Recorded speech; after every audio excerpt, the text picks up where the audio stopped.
अभी मेरी मौजूदगी गोंडा जनपद में है और आप जैसा कि आप फ्रेम में देख पा रहे हैं हमारे दाहिनी तरफ बैठे हैं जो हमारे गोंडा जनपद के प्रसिद्ध समाज सेवी हैं और बहुजन समाज को लेकर के काफ़ी सक्रिय हैं आदरणीय वर्मा जी। और हमारे साथ हैं बाईं तरफ बैठे हुए हैं पवन बौद्ध जी, जो बहुजन समाज को लेकर के काफ़ी समय से समाज में जो है समाज को जागृत करने का काम कर रहे हैं।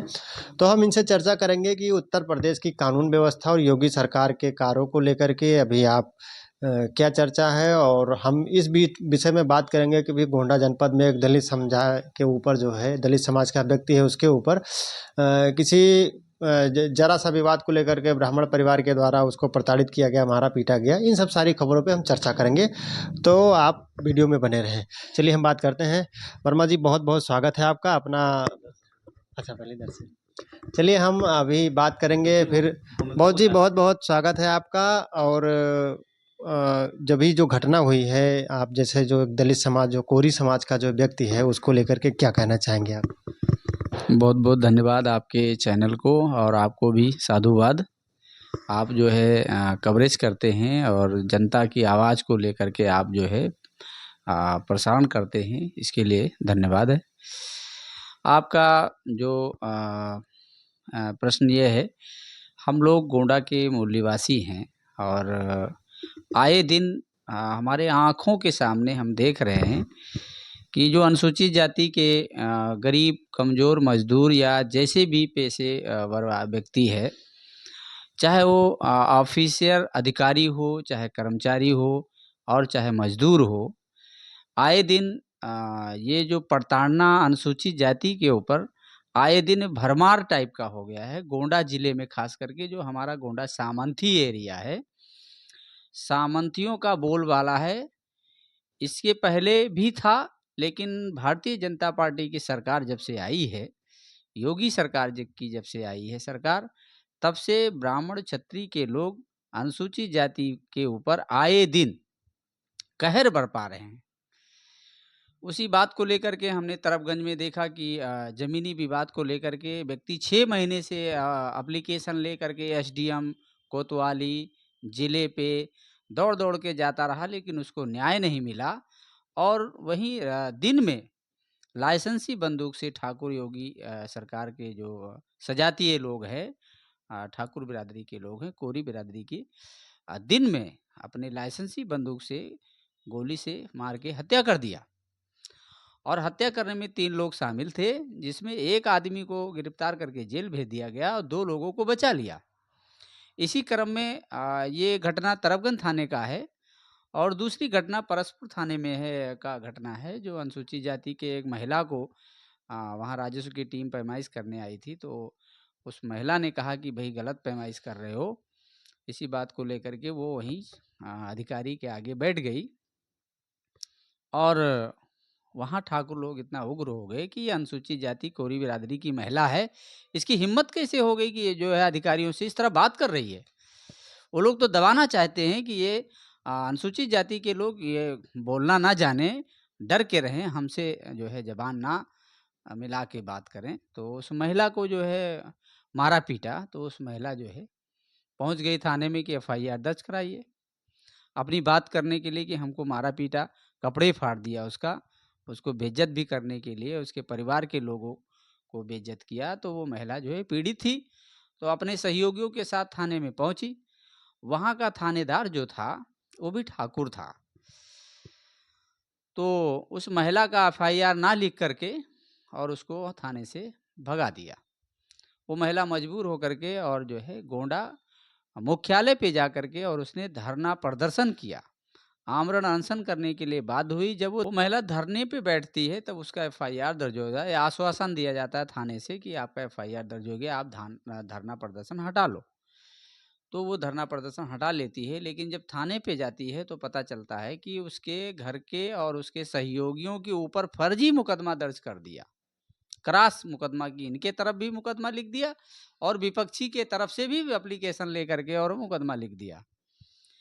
ये है योगी जो है योगी सरकार का कहना है कि हमारे सजातीय लोग ब्राह्मण हो या क्षत्रिय हो, किसी के ऊपर प्रताड़ना करे उसके ऊपर कार्रवाई नहीं होनी चाहिए। यही मनुस्मृति का अध्याय है, यही राम राज्य है उनका। क्योंकि राम राज्य में ब्राह्मण और क्षत्रियों को कुछ भी करे, घर में घुस जाए, बलात्कार कर दे, हत्या कर दे, खेत कब्जा कर ले, जमीन कब्जा कर ले, घर गिरा दे, किसी को मार दे, हत्या कर दे, तो अनुसूचित जाति के लोग या पिछड़ी जाति के लोग ब्राह्मण क्षत्रिय से कोई कार्रवाई नहीं करना चाहिए, और वो करें तो वो उनको ऊपर वाले ने भेजा है, वो अपने को भगवान के जो है देवलोक से आए हैं, ऐसा कहते हैं। तो मैं ये कहता हूँ कि जो योगी सरकार है ये राम राज लाना चाहते हैं। कह रहे राम राज आ गया, जगह जगह बोर्ड पे लगा बैनर मैंने देखा हुआ है कि राम राज आ गया है। राम राज नहीं आया है, ये ब्राह्मणों का राज है, और ब्राह्मण राज राम राज के आड़ में ब्राह्मण राज लागू करना चाहते हैं और मनुस्मृति लागू करना चाहते हैं। इसी तरह संविधान के खिलाफ भारतीय जनता पार्टी या आरएसएस के जितने भी कुनबे के लोग हैं वो संविधान के खिलाफ हमेशा रहते हैं। और भारतीय संविधान के निर्माता बाबा साहब अम्बेडकर ने जो संविधान प्रावधान दिया है उसमें अनुसूचित जाति के लोग हो, चाहे पिछड़ी जाति के लोग हो, चाहे सवर्ण के लोग, जो लोग घटना कर रहे हैं वर्तमान में, चाहे वही लोग हो, सबके ऊपर न्याय करने के अलग कानून बनाया।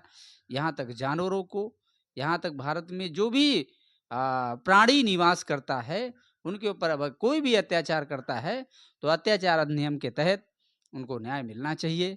ये है संविधान का। इसी तौर में अभी एक ताज़ा घटना है, 1 तारीख की घटना है दिसंबर की, 1/12/2024 की।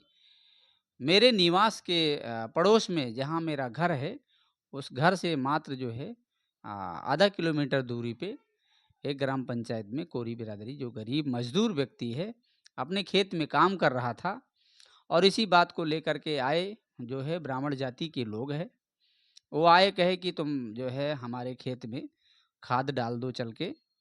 उस व्यक्ति ने मना किया कि मुझे समय नहीं है, मैं अपने खेत में काम कर रहा हूँ। इसी बात को लेकर के उसके बाप और भाई लोग भी थे, मतलब 3-4 परिवार के लोग वहाँ इकट्ठा थे। बारी बारी से लोगों ने आवाज़ दिया कि आके सुनते हो कि नहीं सुनते हो, आके हमारे खेत में खाद डालो। तो उसने मना कर दिया। इसी बात को लेकर के सारे लोग गुस्सा हो गए कि मैं ब्राह्मण हूँ और जो है ये अनुसूचित जाति का आदमी कोरी बिरादरी से है, ये सुनता क्यों नहीं है? तुम्हारे बाप दादा मजदूरी करते करते हमारे गांव में हमारे यहाँ काम करते करते मर गए, कभी ने मना नहीं किया, तुम जो है कैसे मना कर रहे हो? तुम्हारी औकात कैसे हो गई? और उसको बहुत बुरी तरीके से खेत में मारा पीटा। उसका भतीजा, उसके जो है एक लड़की थी, उस लड़की के साथ अभद्र व्यवहार किया। ये तो सहन करने की बात नहीं है। मैं उसी बिरादरी से बिलोंग करता हूँ और मैं मांग करता हूँ गोंडा के पुलिस अधीक्षक से या जिला अधिकारी से, डीआईजी से और स्थानीय थाना कोतवाली से मैं मांग करता हूँ, माननीय सीओ साहब या जो है प्रभारी थाना के हों, मैं उनसे मांग करता हूँ कि यदि एफआईआर, अभी आज इतने दिन हो गया, 1 तारीख से लेके आज 18 तारीख है, अभी तक एफआईआर दर्ज नहीं हुआ है। वो बेचारा एप्लीकेशन ले करके इधर उधर भटक रहा है, उसको न्याय नहीं मिल रहा है। हम लोग अभी प्लान बनाए हैं उसको न्याय दिलाने के लिए और अभी हम अधिकारियों से बात करेंगे। हमारी चर्चा चल रही है अधिकारियों से और उसको न्याय दिलाएंगे। और इसीलिए हम लोग, वो लड़का बेचारा जो है, जो पीड़ित परिवार है, वो कह रहा था हम पूरे परिवार लेकर के मुख्यालय पे जाएंगे, धरना प्रदर्शन करेंगे। तो बताइए, एक छोटी सी घटना के लेकर के व्यक्ति कोर्ट जाता है, यहाँ तक हाई कोर्ट, सुप्रीम कोर्ट जाना पड़ता है, एक एनसीआर दर्ज कराने के लिए सुप्रीम कोर्ट जाना पड़ रहा है। बताइए, ये भारतीय जनता पार्टी की जो वर्तमान सरकार है, ये इनका कृत्य है। अच्छा, जैसे अभी आपने कहा कि जो वर्तमान में योगी सरकार है, इसमें ब्राह्मणों का राज है। तो अभी आपने देखा होगा कि उस दिन पूर्व योगी सरकार पार्ट वो जब पूर्व में थे योगी आदित्यनाथ जी, तो एक विकास दुबे का उन्होंने एनकाउंटर किया। अभी क्या नाम है, सुल्तानपुर हत्याकांड में एक यादव समाज के लड़के की हत्या हुई। उसके बाद में जो एक और आरोपी था जिसमें उसे ठाकुर समाज के व्यक्ति हैं, उसकी हत्या हो गई। ठीक है? तो ये बात कहाँ से आ गई कि योगी आदित्यनाथ जी है जो इनके राज्य में जो है ब्राह्मणवाद चल रहा है, और जो है जबकि इससे पूर्व की सरकार थी तो उनपे भी तो जातिवाद की जो है लेकर के आरोप लगता था। इस पर आपको क्या कहना चाहिए? देखिए, आपका सवाल सही है क्योंकि जो भी मुख्यमंत्री हो चाहे प्रधानमंत्री हो या कोई भी हो, वो जिस कुर्सी पे बैठता है उसको न्याय करना होता है। जो गलत किया हुआ है वो उसके खिलाफ, जो व्यक्ति गलत करता है उसके खिलाफ सरकार को कानूनन कार्रवाई करना चाहिए। ये न्याय संगत है। लेकिन जहाँ तक सवाल ये है विकास दुबे का या किसी क्षत्रिय वर्ग का, यदि कोई गलत करता है तो हम लोग संविधान के मानने वाले लोग हैं, तो संविधान ये कहता है कि जो गलत करे, चाहे मैं ही क्यों ना हूँ, अगर मैं गलत करता हूँ तो मेरे खिलाफ सरकार कार्रवाई करे।